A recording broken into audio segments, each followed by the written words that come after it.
الواحد يفخر به في هالبلد، انه هالناس اللي قاعده تتطوع وببلاش. احنا قلنا لهم ترى شوفوا ما حندفع لكم شيء، هذه حمله تطوعيه انه نساعد بنات البلد. الأمية والجهل عندنا في السواقة، تلاقي واحدة معاها PhD بروفيسورة في الجامعة وما تعرف تسوق. نبي نلغي الأمية هذه في البلد. على الأقل إنه الواحدة في أوقات لا قدر الله اللي هو الطوارئ إنها تقدر تمشي أمورها، يعني لا قدر الله زوجها كان معاها جات له سكتة ولا جات شيء اسم الله عليه. على فكرة اليوم في جريدة الرياض ذكروا إنه في أخت أنقذت أخوها اليوم وأخذته على المستشفى بسيارتها.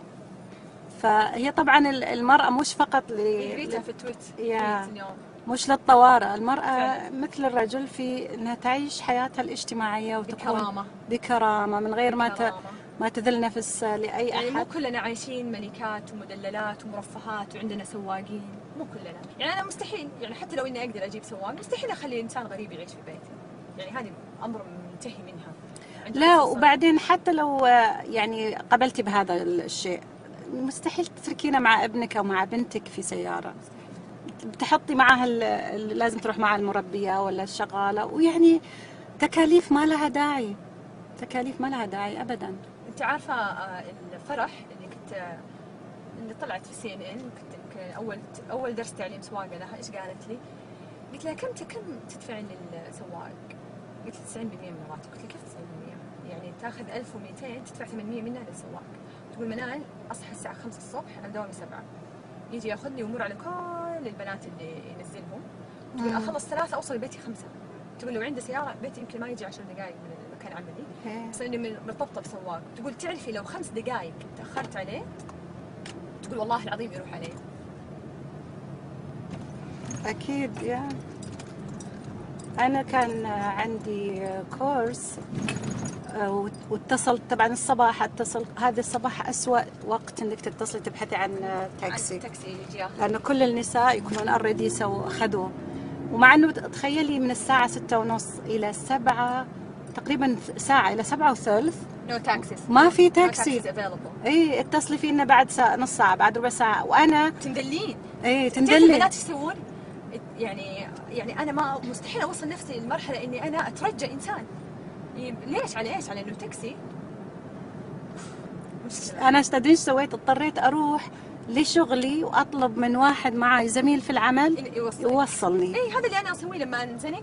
انا اقول لك رخصه استماره سيارتي كانت حتخلص، فقعدت اترجى احد يودي لي هي الفحص الدوري عشان اجدد الاستماره. طبعا هذه سيارتي وعلى اسمي.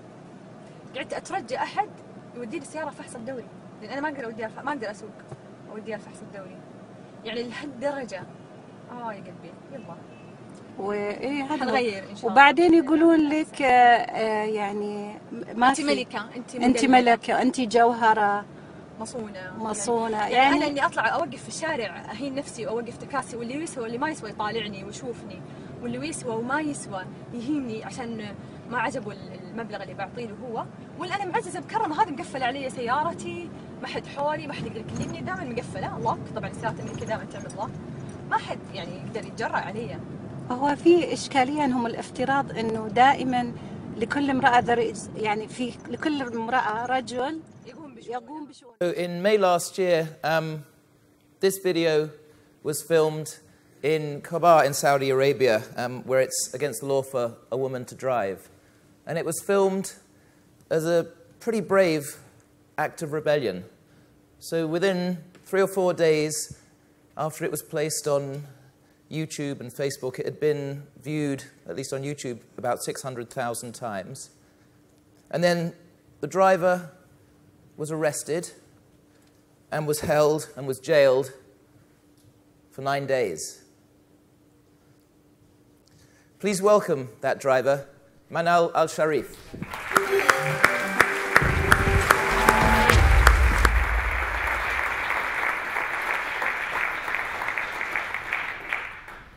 Good morning, everyone, and happy Eid. It's our Eid today for Muslims. That video was a very spontaneous act.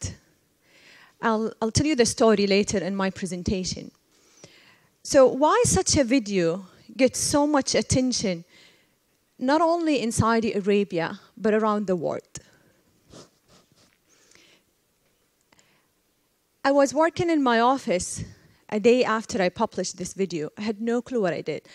And my colleague rushed into my office and he said, "Your video is #1 on YouTube." We published other 4 videos on our YouTube channel. I'm like, "Which video?" He said, "The one you were driving." I'm like, "Okay, really?" And I went and I took this screenshot. It was 1 day only online. My group brought it down after I was jailed. And 1 day it got 800,000 views. This video was showed all over the news channels on those 9 days I was in jail. And it was not only trending in Saudi Arabia. That day it was trending all over the world. I remember one of very funny comments I read for an Australian guy. He said, he saw this is trending, he watched it and he said, "I have no clue why everyone is watching this. It's just a woman driving." Which is true. What everyone around the world take for granted in Saudi Arabia, it's not. You can get yourself to jail if you caught driving while female. So let me explain to you. Sometimes people don't understand why it's a big deal, why we can drive. There is no law in Saudi Arabia. For us women, or in Saudi Arabia, it's a huge country, 2 million kilometers. It's a huge country. We're 30 million people. There are no public transportation. We don't have underground subway and these things. Our taxis doesn't use even meter. So you have to bargain with the taxi. That's if you find a taxi. Not only that, I love here, London, and all the European cities, and even American cities. You can just walk. If I need something from the grocery, I'll leave my house. I'll go to the grocery, and I'll buy stuff. Saudi Arabia, this thing doesn't exist. Very rich country, no public transportation. The cities are not friendly for us pedestrians. So, why they keep the ban on women? Let me explain something. So, I have a car. And this is, by the way, the car I drove in. I got myself to jail. Right. I spent 4 years paying the installment of a car that I need to bring a man to drive it. I have a driver license thanks to the state of Massachusetts. But if you look, just a snapshot, I have over 30 driver number on my phone to call if I need to leave the compound where I live. In compounds, the irony, we can drive, but in the city you cannot. So, Saudi Arabia is absolute monarchy. That means calls for change from people like me, citizens, is not welcome. Who else have the power in Saudi Arabia? The religious establishment. For them, it's a nightmare to give women freedom of movement. Also the tribal. Usually tribals are so religious and they follow what religious establishment say. So this nice trilogy, it's a nightmare for them if women ask the right to drive and being given that. Something else go into the equation. Businessmen in Saudi Arabia. There's one family in Saudi Arabia that owns the labor agencies. A poor 800 million riyal every year. 70% of these labor agencies owned by one family. Other businessmen also taking so much money when we have to import drivers, bring them to Saudi Arabia. The official number says 1 million drivers. The unofficial is 2 million drivers driving us around the country just because we can't drive. Very nice thing too. Women in Saudi Arabia themselves are against the whole thing. Not all of them, of course. But there's a funny thing happened last year where 1,000 women signed a letter to King Abdullah asking him, don't give women right to drive. Amazing. So facing all these things, it's not easy for us to go and ask for such right.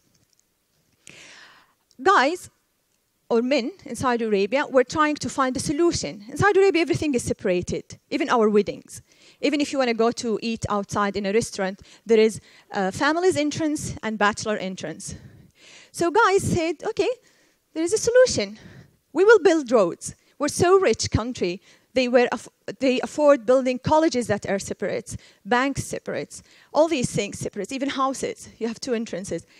They said, okay, we can build streets that are separate. Good solution, huh? Allow me to just show you a very representative, I would say, of a woman issue or woman status in Saudi Arabia. So very highly educated women, more educated than men actually, in Saudi Arabia. 80% of them don't find jobs. Those women who are educated with jobs also cannot do anything in their life without a written permission from their guardian. That means I can't leave the country, I can't get a job, I can't apply for work without my father giving me permission. I was very lucky to have a very supportive father. Behind every successful woman, Saudi woman you see, there is a father or a guardian allowed her to be too. If he wasn't, she would not be successful. This cartoon is a good representative. Another cartoon, they say, so why driving? There are laws written, says, I can't leave the country if my father doesn't sign a paper allowing me. There are laws say, if I study abroad, I need a male companion living with me abroad. If I go and defy these laws, I will lose my scholarship abroad from the government. I can't leave the country, so I can't. So the most visible thing in Saudi Arabia for us to defy and challenge these things is just learn how to drive and drive. And that thing, I think, will give women so much courage to be able to change their lives.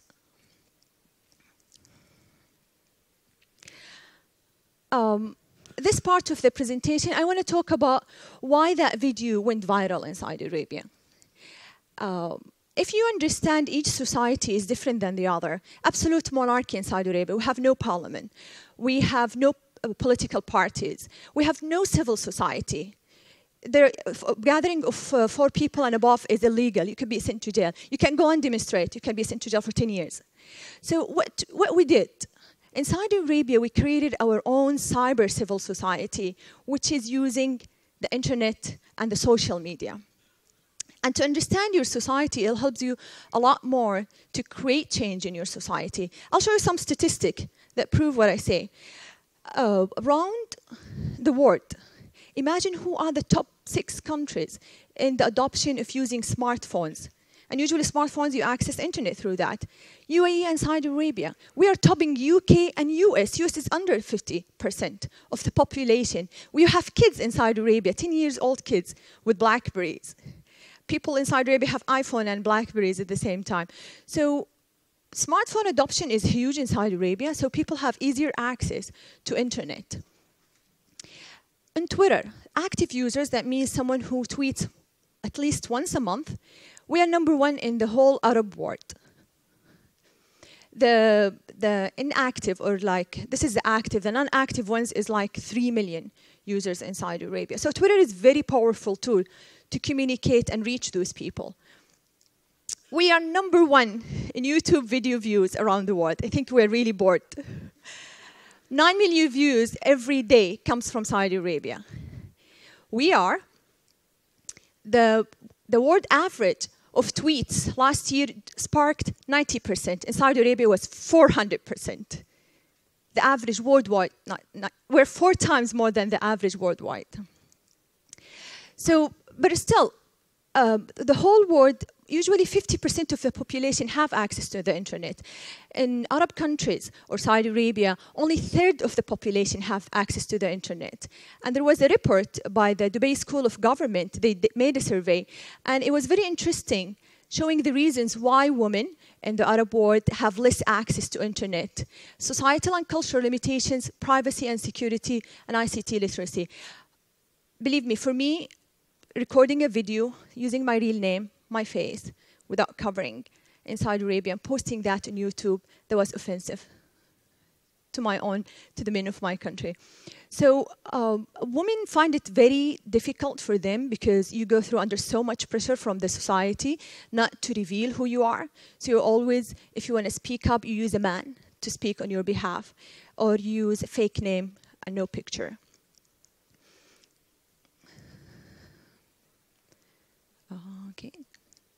Okay. Allow me to give you some insights, I would say, from the last year.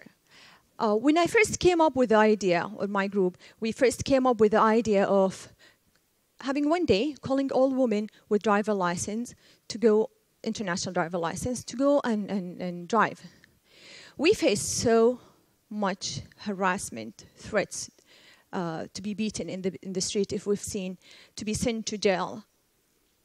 But it's good to know that when you come, in any society, when you come up with a new idea, something that people are not familiar with, the society will divide to 3 sections, 20, 20, 60. 20% of the society will support you from the start.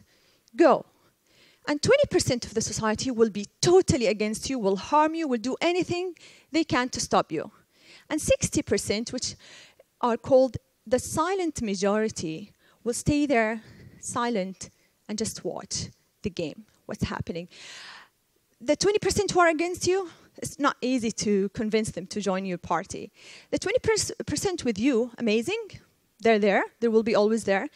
Care about the 60% of those people, because they are the majority. They're watching silently. They're waiting to be convinced with your idea. So it's your responsibility to gain their support by, let's say, showing more of things that supports your idea. But don't be defensive when it comes to the people against you. It's killing. So, in societies that are not used to be tolerant, open to the other, what happened?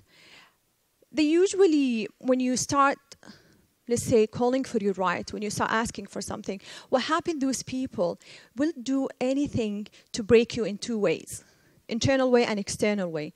The internal way, to make you to make you not sure of what you're saying or what you're doing, to break you inside. And they do everything to show you that you're wrong, you're mistaken. From the outside, they'll spread rumors, lies, threats. They'll say horrible things about you. But the worst thing, when these rumors make it to the news. Last year, the Daily Mail and The Guardian, they published my death news. Actually, it was this year, in January. I received this phone call at 9 a.m. in the morning, and my boss was like, "Are you okay? Are you alive?" I'm like, "Yes, I'm okay, I'm alive. What happened?" "I just read your death news in The Guardian." So I went right away to my Twitter account, and I said, "Dear Telegraph and Daily Mail, shame on you." I called them, I texted them, I did everything. They didn't change my news with my beautiful picture is there. I'm still dead, according to them. But the good thing, the Independent called me. They read my tweet and they called me, "And are you alive?" "Yes, I'm alive." And they published, "She's alive." It was very interesting because all the Arabic media or the local media picked up and they published the news and they said, "This is the right punishment for the woman who dared to challenge the driving ban." It was really painful. But for me, rumor, people who love you will not believe it. People who respect themselves will not gossip. And people with no self-respect will gossip. People who envy you will add to it. And people who hate you will be the source. Do you want to sweat rumor after that? I think we all face that, maybe at the workplace or in the media. So this is the precious lesson I learned. And another precious lesson I learned is keep them busy with what you do, or they will keep you busy with what they say. It's up to you. The unintentional shift happened. I'm someone who works with IT, computer science graduate. I have nothing to do with activism. I have nothing to do with policy, human rights, and these things. I care about my personal life, my child. I was a single mom at the time. I was taking care of my family, working hardly for 10 years as information security consultant in one of the largest oil companies in the world. I was the pride of that company. What happened? When I started speaking up for myself, they prevent me from going outside and speaking. And all my days off, I ask them for, they say no. They started squeezing me and squeezing me and squeezing me. And one day, my boss called me to his office. I asked for 2 days off to go to Oslo to give a speech in Oslo Freedom Forum. That was my first speech. And he said, "We don't want you to go and give a speech. But sir, it's a personal thing, has nothing to do with the company." And he said that word. "Your name is associated with us. We don't want your name to be associated with us." That day, my whole world collapsed. I was the pride, and then I'm no one. That day, I resigned. I sent my resignation letter. I'd want to be there because that's the unintentional shift happened to me. The same day, I received a phone call from New York saying that you've been nominated to be one of the 100 most influential people for the year 2012. I flew to New York that week. I took that picture and I posted on my Instagram. And I said to my boss, who said, we don't want our name to be associated with you. Good thing, the same day I was in New York, I took a picture with Lady Clinton. Thank you.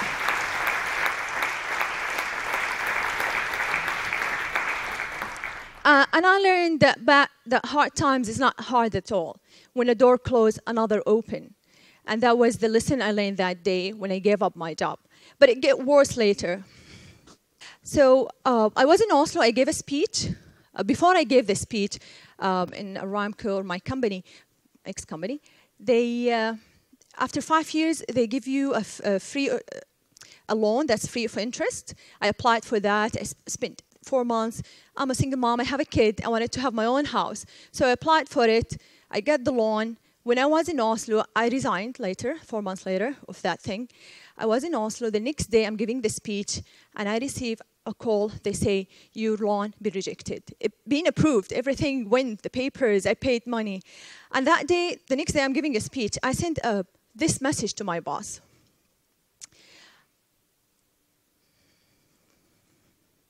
Not this one, sorry. This one. Hello, dear Abu Haytham. My home loan be rejected. I basically paid all my savings for this house, first deposit, and can't afford to be jobless, homeless, and no savings. Can I withdraw my resignation? And he said, unfortunately not. So that's the moment that I had no clue what I'm going to do with my life. But again, as I said, when a door closed, another opened. So it's not always pure evil. I say hardship time is not always pure evil. It's okay.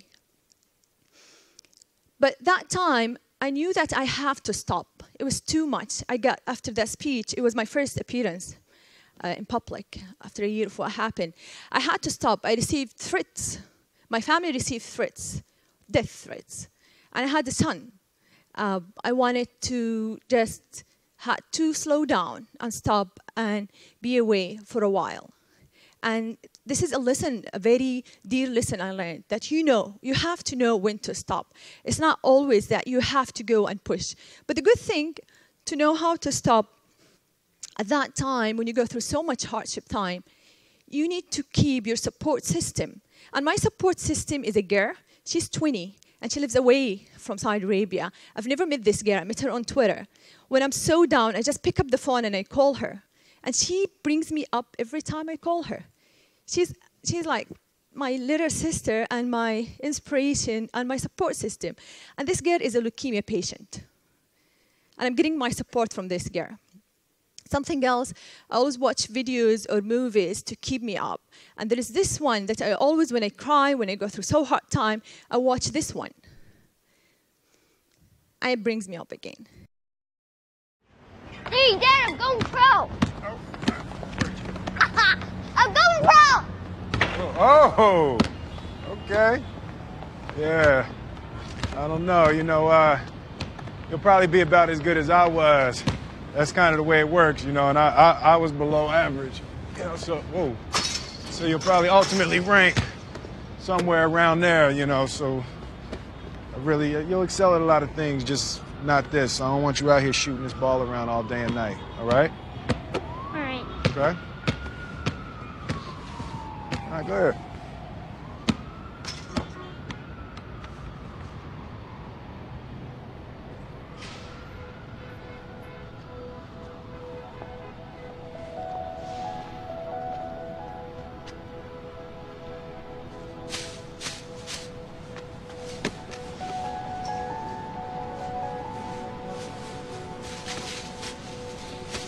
Hey. Don't ever let somebody tell you you can't do something. Not even me. All right? All right. You got a dream, you got to protect it. People can't do something themselves. They want to tell you you can't do it.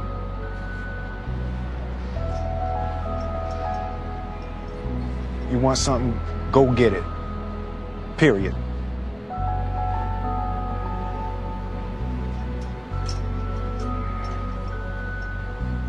Let's go.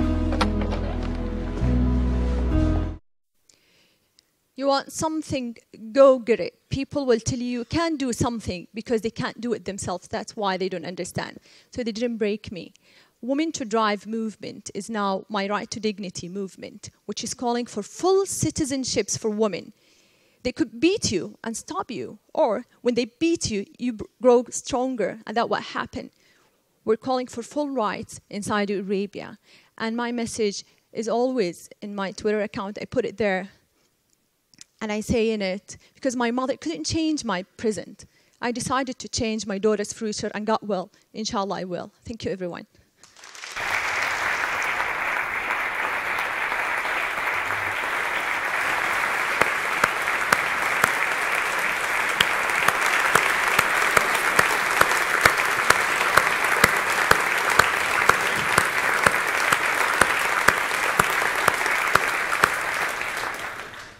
Thank you, Manal. So just update the story for us. What are you doing day to day now? Housewife. And you said you'd received death threats. The family had received death threats. How seriously is the family taking these? It's not easy. In Saudi Arabia, it's very crazy, really. And when they say that, they mean it. They could harm you. They wait for you to do one mistake and they take you down. And they're good at that. Thank you for being brave. Manal Al-Sharif. Thank you. Thanks, everyone.